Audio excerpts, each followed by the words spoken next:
अभी है हम गंगोत्री वाले रास्ते पे। यहाँ से 4 किलोमीटर दूर है गंगोत्री। फिलहाल हम रुके हुए हैं, धूप सेक रहे हैं क्योंकि गाड़ी चलाते हुए बहुत ज़्यादा ठंड लग चुकी है। तो अभी थोड़ी देर धूप सेकेंगे, फिर यहाँ से निकलेंगे। 4 किलोमीटर दूर है, बस नज़दीक है। फिर वहाँ पे मंदिर के दर्शन कराते हैं आपको। तो यहाँ से कुछ यूँ दिख रहा है नज़ारा। एक पहाड़ यहाँ पर है ये, और ये बाकी हमें जाना है सीधे आगे। तो मिलते हैं।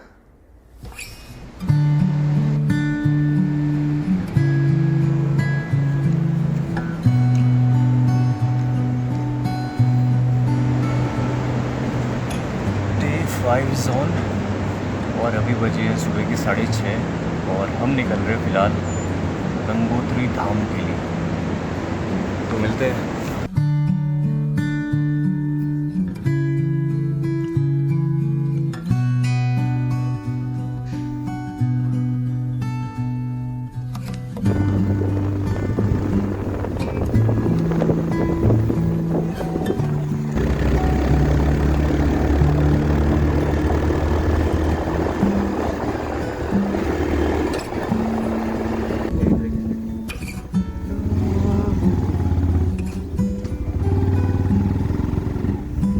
जी गंगोत्री के रास्ते में पड़ता हुआ एक व्यू पॉइंट जो कि बहुत खूबसूरत है। घाटियों के बीच से जाती हुई नदी और सामने बर्फ से ढके पर्वत।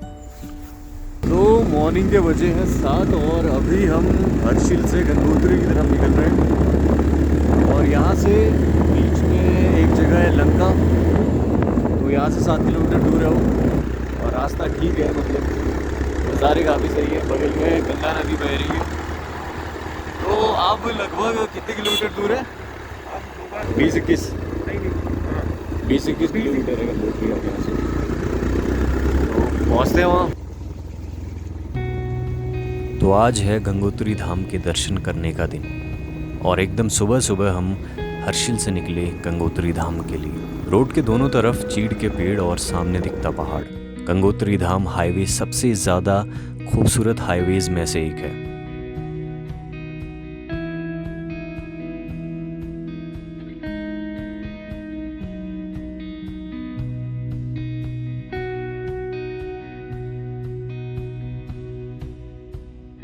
जहाँ की रोड तो खूबसूरत है ही, साथ में रोड के दोनों तरफ ये पहाड़ इस नज़ारे की खूबसूरती को और भी ज़्यादा बढ़ा देते हैं। रास्ते में कई जगह ऐसी भी थी जहाँ ये महसूस कर पाना बहुत ही मुश्किल था कि ये सपना है कि हकीकत। लेकिन गंगोत्री हाईवे की ये ठंड सपने से हकीकत में ले आने का काम बखूबी करती है। टेम्परेचर लगभग 5 डिग्री सेल्सियस से कम ही है, पर यह चिलचिलाती धूप हमें रुककर धूप सेकने पर मजबूर कर गई। फिलहाल हम रुके हुए हैं, धूप सेक रहे हैं। अभी थोड़ी देर धूप सेकेंगे, फिर यहाँ से निकलेंगे। 4 किलोमीटर दूर है, बस नज़दीक है।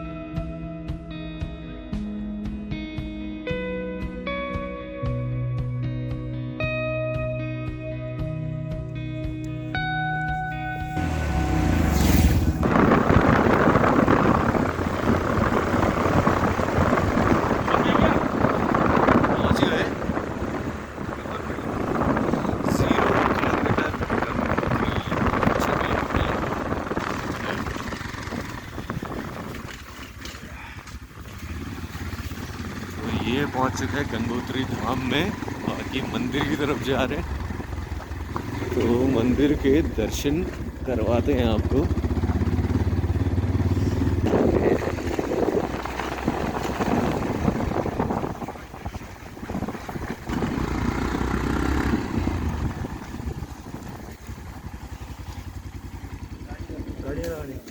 तो अभी जा रहे हैं मंदिर की तरफ, और पीछे गाड़ी रुकी हुई है। मतलब गाड़ी सिर्फ वहाँ तक आती है। तो मार्केट के बीच से होते हुए मंदिर की तरफ निकल रहे हैं। और मॉर्निंग के बजे हैं 8। देखा?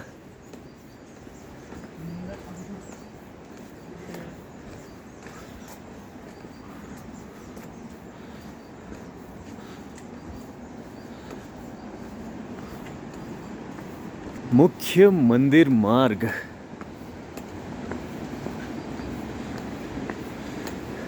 तो यहाँ पे सीज़न के टाइम पे लगती है मार्केट, तो आजकल सीज़न बंद है।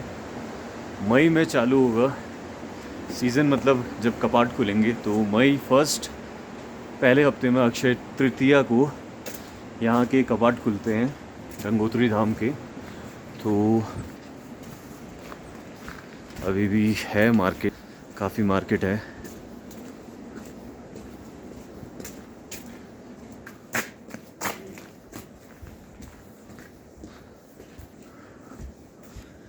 तो ये है गंगोत्री धाम।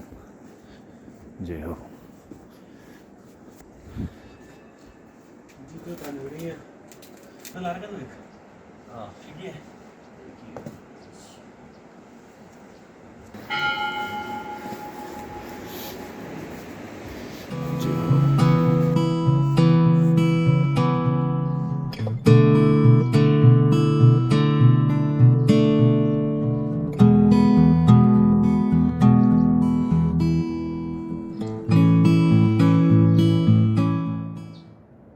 तो मेरे पीछे है गंगोत्री माता का मंदिर, गंगोत्री धाम। गंगोत्री धाम के बारे में थोड़ा बहुत मैं आपको बता दूं कि 1807 में अमर सिंह थापा के द्वारा इस मंदिर का जीर्णोद्धार कराया गया था। उससे पहले यहाँ पे एक छोटा सा मंदिर था और 1922 ईस्वी में भी इस मंदिर का जीर्णोद्धार कराया गया। मई के पहले हफ्ते में अक्षय तृतीया के दिन ये इस मंदिर के कपाट खुलेंगे, तब जाके भक्तगण यहाँ पे दर्शन कर सकते हैं गंगोत्री माता के। काफ़ी सारी जगह हैं यहाँ पे देखने को। तो फ़िलहाल ये है मंदिर और यहाँ पहुँच चुके हैं हम। तो अभी जाते हैं और भी चीज़ें यहाँ पे देखते हैं। यहाँ से नीचे को भागीरथी नदी, गंगा नदी, तो वहीं नीचे को जा रहे हैं हम फ़िलहाल। और ये है मंदिर का निचला हिस्सा। ऊपर मेन हिस्सा जो है वो ऊपर साइड को है, ये निचला हिस्सा है। तो यहाँ भी देखते हैं सिद्धि विनायक श्री गणेश मंदिर, सरस्वती माता और लक्ष्मी माता के मंदिर। तो यहाँ से आगे जाते हैं तो ये वो जगह है जहाँ पर भगीरथ ने तपस्या की थी माँ गंगा को धरती पे लाने के लिए। इसी स्थान में राजा भगीरथ जी ने 5500 वर्ष तक सूखे पत्ते खाकर अत्यंत कठिन तप किया। तो ये है गंगा नदी और यहाँ से जो है गंगा नदी आ रही है। और जो ये रास्ता दिख रहा है आपको, ये गौमुख का ट्रैक है। यहाँ से आप गौमुख के लिए जा सकते हैं, जहाँ से माँ गंगा नदी निकलती है और ये यहाँ से होते हुए तब नीचे को जाती है। ये वो जगह जहाँ पर राजा भगीरथ ने तपस्या की थी और इसके ऊपर को है मेन मंदिर गंगोत्री धाम। तो ये है वो रास्ता, ये जो गौमुख ट्रैक के लिए जाता है। और यहाँ से 18 किलोमीटर का गौमुख का ट्रैक शुरू होता है इस तरफ, जहाँ से ये गंगा नदी आ रही है।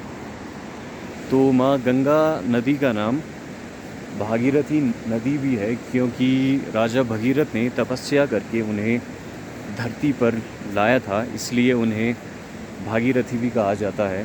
तो आप देख रहे हैं कि यहाँ से शुरू होती है और हर्षिल और जहाँ उत्तरकाशी से हम आ रहे थे, तो वो पूरा एरिया जो है इसी गंगा नदी के किनारे बसा हुआ है, भागीरथी नदी के किनारे बसा हुआ है। तो यहाँ पे हम हैं गंगोत्री धाम में।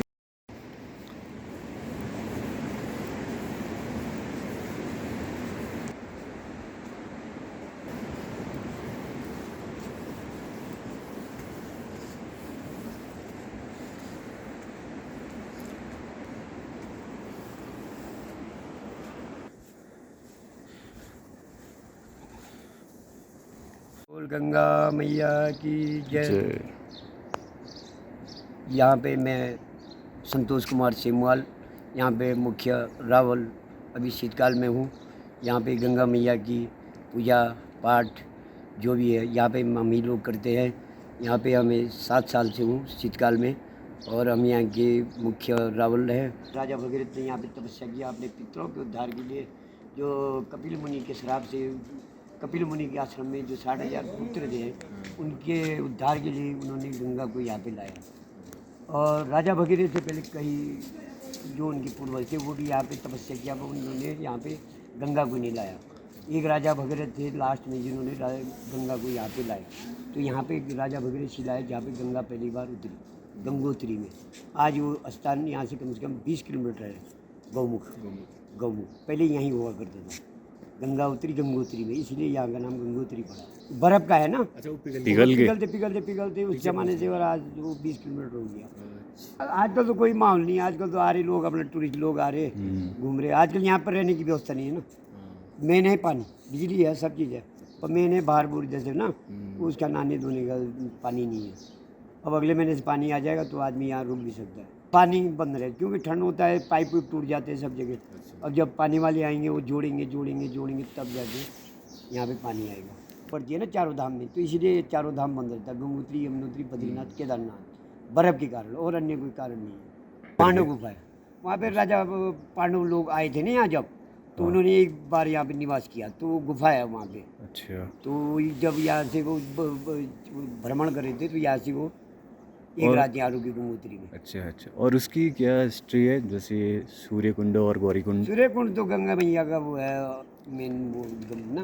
अच्छा। तो वहीं पे वो पहली बार प्रकट हुई, सूर्य की किरण लगती है। अच्छा। सब किताबों में है उसका।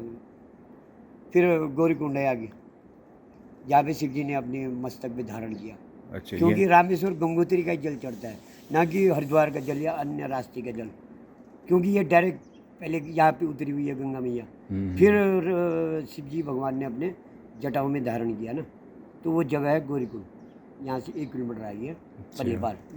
जहाँ जलमग्न ऋषि थे ना, वो जो जाह्नवी ऋषि थे, यहाँ पे जांगला लिखा हुआ है, जहाँ पे ITB पे लिखा हुआ है, वहाँ पे उस समय जिस समय गंगा उतरी तो उस समय वहाँ पे एक जाह्नवी ऋषि रहते थे। तो वो अपने ध्यान में थे, आपने टीवी में भी देखा हो, उनका आश्रम बहा के ले गए वो गंगा मैया ना। तो राजा भगीरथ पहुँच गए बहुत दूर, तो गंगा जी के साथ बह गया। अब बह गया तो उनकी आंखें खुली, उन्होंने देखा मेरा आश्रम। उसने क्या किया, वो जाह्नवी ऋषि ने कि उसको पी लिया। तो राजा भगीरथ पहुँच गए, उन्होंने कहा गंगा जी तो याद दिख नहीं रही, कहाँ गई। फिर वो अब वापस आए तो यहाँ पे उन्होंने वो घटक गए सारे, जितना भी गंगा जल था सब जाह्नवी ऋषि ने वो कर दिया, पी लिया। फिर राजा भगीरथ ने बोला जी मैंने तो गंगा जी को वहाँ पहुँचाना बहुत जरूरी है, कपिल मुनि के आश्रम में। वहाँ मेरे पितर हैं जो वैसे पड़े हुए हैं, उनकी डेड बॉडी पड़ी हुई थी ना, आप लोगों को सबको पता है। तो उनके उद्धार के लिए जब उन पर गंगा जल पड़ेगा तब उसके प्रभाव से वो स्वर्ग को प्राप्ति होगी।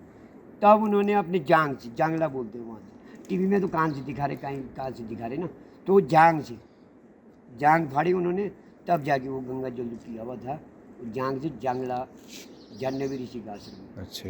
मूर्ति तो वहाँ होगी ना अभी? हाँ, मुखबा में ये है मूर्ति जो नीचे ऊपर जाती है ना, सोने का मुकुट।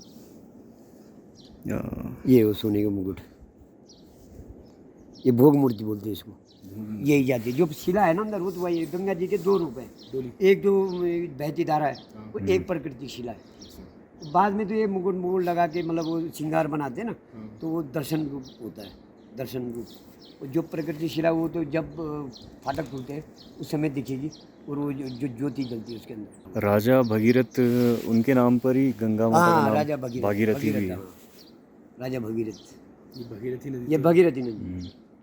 फिर यहाँ से थोड़ी देर वो जो शिव जटी होगी, अच्छा। शंकर जटा हो गई, जो बोले गौरी कुंड के बाद शिव गंगा बोलो या जो बोलो, अलग अलग नाम पड़ते जाते हैं। फिर यहाँ से लंका से तो जाह्नवी हो गई, जाह्नवी ऋषि ने उसको पिया था, फिर निकाला, फिर अलग अलग। अच्छा, लंका पे है वो? हाँ, लंका से थोड़ा आगे। अच्छा। जहाँ से वो ब्रिज आएगा ना वो बड़ा, वो वही जगह जांगला, जहाँ पे वो लेबल लूबर वाले नहीं, वही जगह वहीं पे।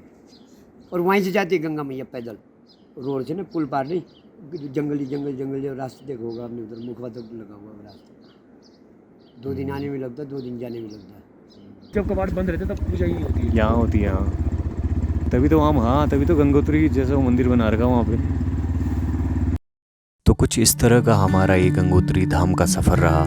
पंडित जी ने हमें कई सारी बातें बताई जो हमारे लिए एकदम नई थी। गंगोत्री धाम में रहते हुए हमें एक शांति की अनुभूति हुई, क्योंकि इस समय ये जगह बहुत ही शांत है और साथ में बहती हुई माँ गंगा नदी इस जगह को अपने साथ में बांध कर रखती है। तो ये था हमारा गंगोत्री धाम का सफ़र। अपने अगले एपिसोड में हम आपको यहाँ से आगे की तरफ ले जाएंगे, जहाँ हम आपको यहाँ की कुछ फेमस जगह दिखाएंगे, जिनमें से एक है पांडव गुफा। तो बने रहिएगा हमारे साथ इस सीरीज़ के अगले एपिसोड में। तब तक के लिए नमस्ते जी और जय माँ गंगे।